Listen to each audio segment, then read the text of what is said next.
Chapter 1. Life is weird.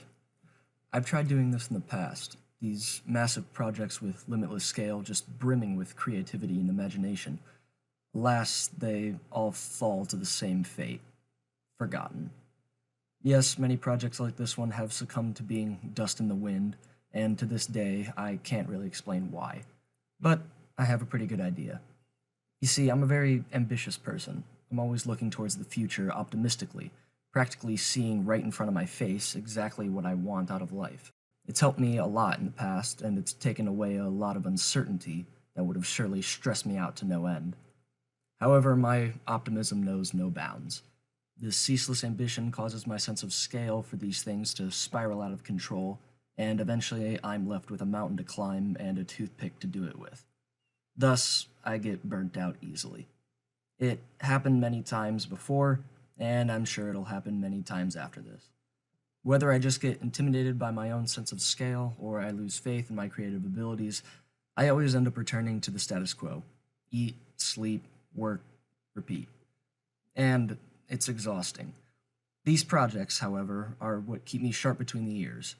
It's one of my only creative outlets I've got, so I put a lot of value on them. Which leads me to my next point. Chapter 2. Life is complicated. As busy as I am, and as demanding as work can be, this project just won't die. No matter what, it's this project out of all of them that I can always find myself slowly chipping away at. Whether it's absentmindedly thinking of a new creature to evolve, or a mountainous orogeny to place on my first planet, or concocting the next food web, slowly but surely this project lives on. In my downtime, it lingers like a perfume in the back of my mind, just waiting to be acknowledged yet again. Maybe there's something special about it. Maybe it's special to me. It almost feels like a purpose, like this was what I was meant to do, at least as a side project. I can't place it, but it's there. And it's mine. Call me crazy, but I sometimes feel like I owe it to the little guys to keep them going. These aliens, I mean.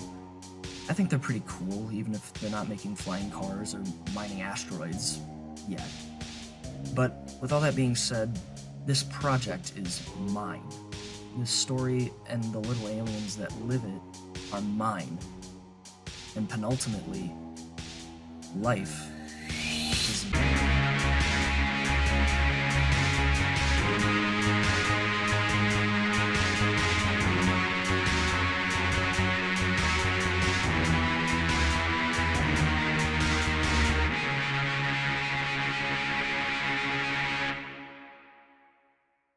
Welcome to Project The World. What you're seeing now is a custom-built planetary simulation spanning around 520 million years. In that time, this planet will undergo numerous transformations, from the creation and assimilation of islands to separate microcontinents breaking away from the mainland, only to rejoin with the group millions and millions of years later. I'm very proud of this. It's been a long haul for sure, but a worthy one. Now, I'd like to introduce you to some friends of mine. Deep within the oceans, a miracle is taking place.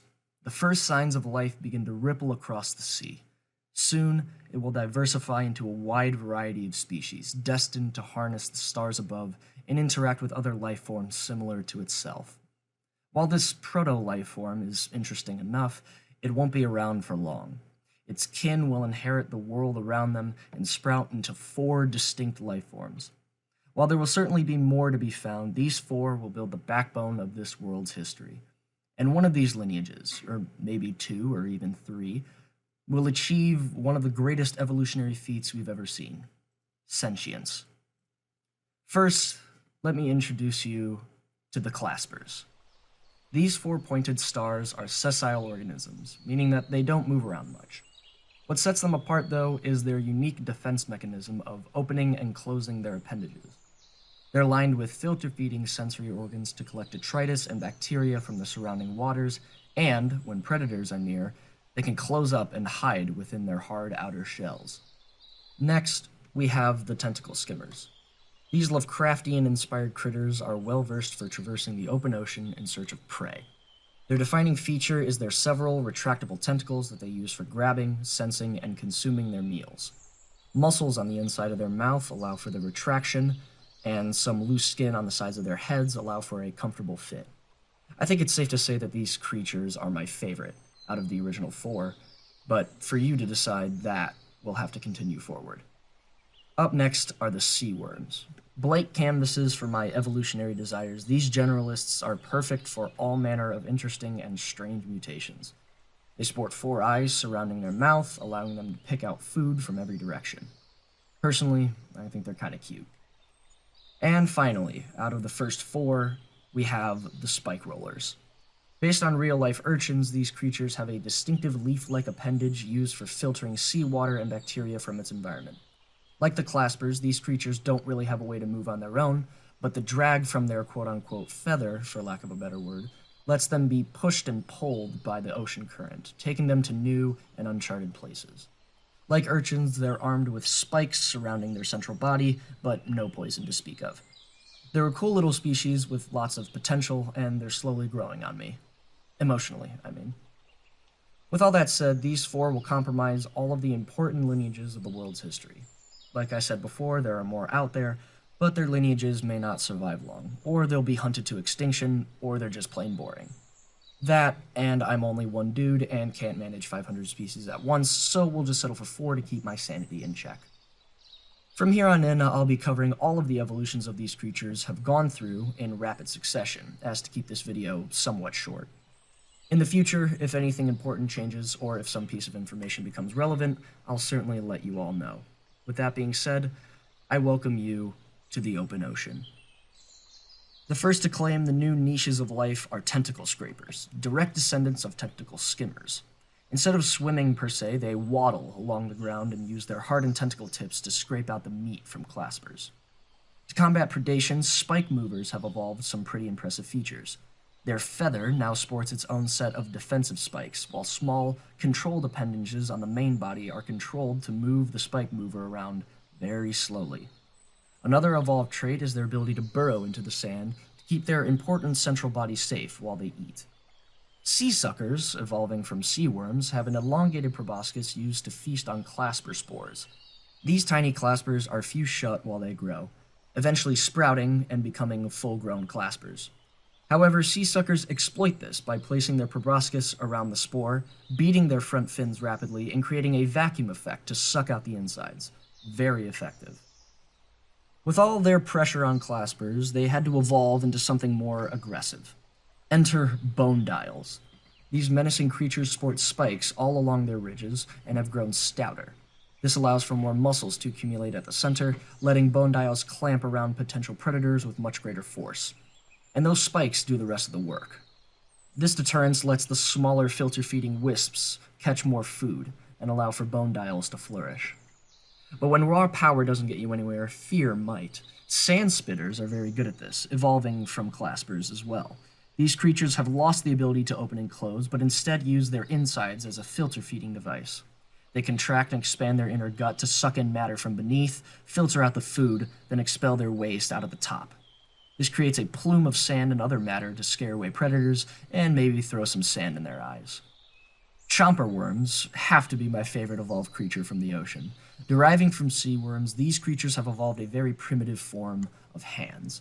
These appendages are translucent and allow for the chomper worm to push spike movers and rollers into their powerfully evolved jaws, while not deterring them from sight.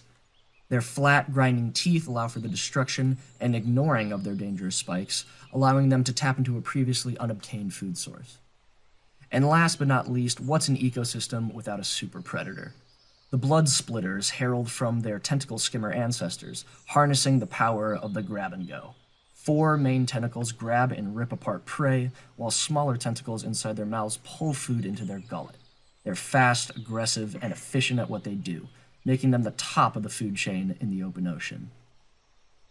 With the ocean's brimming life, the planet finds a stable equilibrium with the creatures now inhabiting it. But on their barren wasteland of a home, some organisms don't see land as an obstacle. They see it as an opportunity. Like Jeff Goldblum said, life finds a way.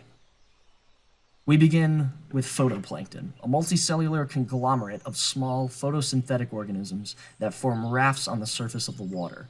They will be the first and currently only species adapted enough to survive out of the water, at least somewhat. Another species, however, seizes the opportunity of drier land. Spike growers have evolved from spike movers to latch onto rocks and into the sediment, anchoring themselves in the intertidal zones of the coastline and continents. They utilize photoplankton spores inside of their feather to not only filter bacteria from the ocean, but to utilize some sunlight for energy as well. They flatten out to hug rocks more closely and still use their spikes to defend themselves. Seeing as how they really have no predators here, the spike growers are unimpeded in their siege of dry land. Over the next million years, they make the biggest evolutionary leap yet seen.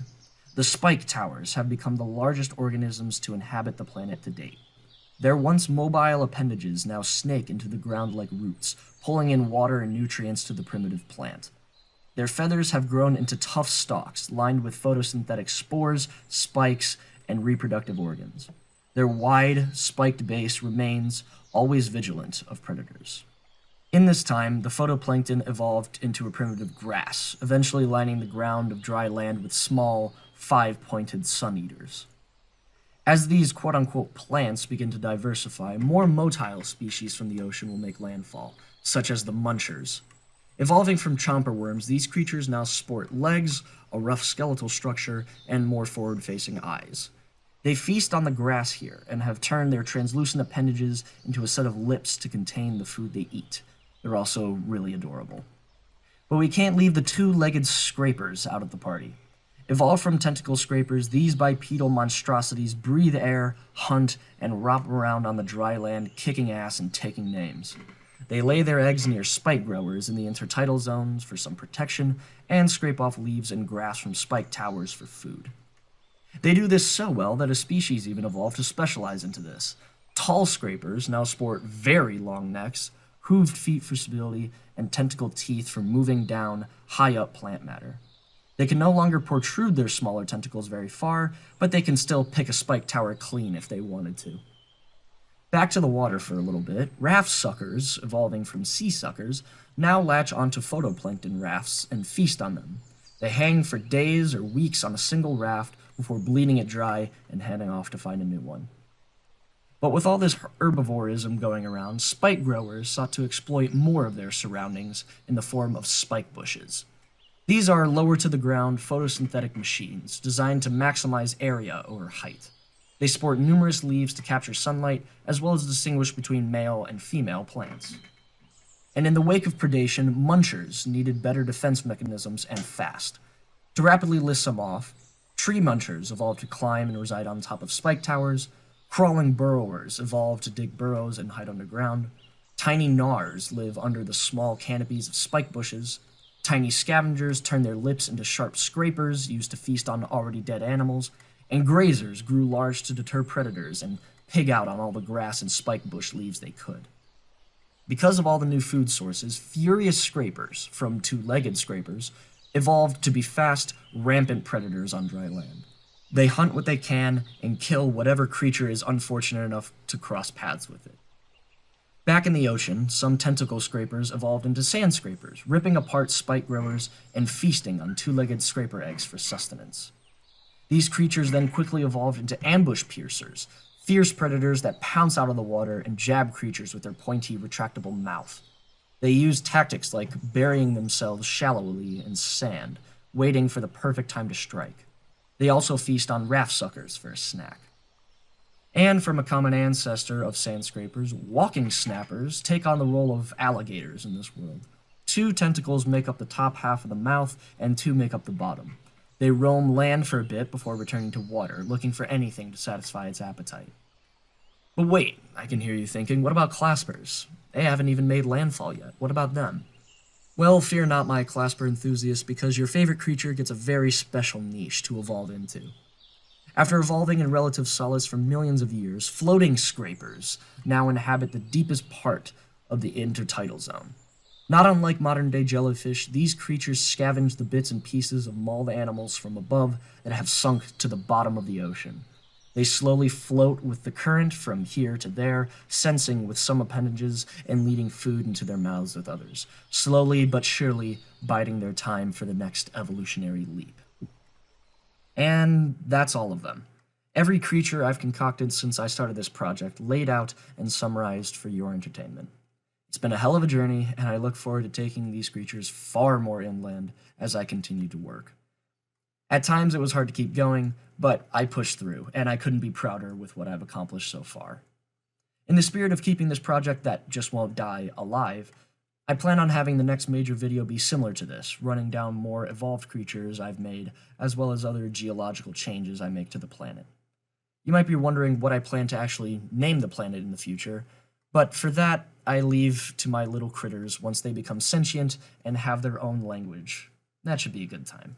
In closing, I want to shout out a few channels that have inspired me to embark and continue on this project. First is Bibluridian and his Alien Biospheres videos. He's a huge inspiration, and I took a lot of ideas from his videos and tried to make them my own. As a full disclosure, the photoplankton assimilating with spike growers to make spike towers is basically a repainted version of how he got his plants to evolve on his planet, because I just couldn't think of a better way.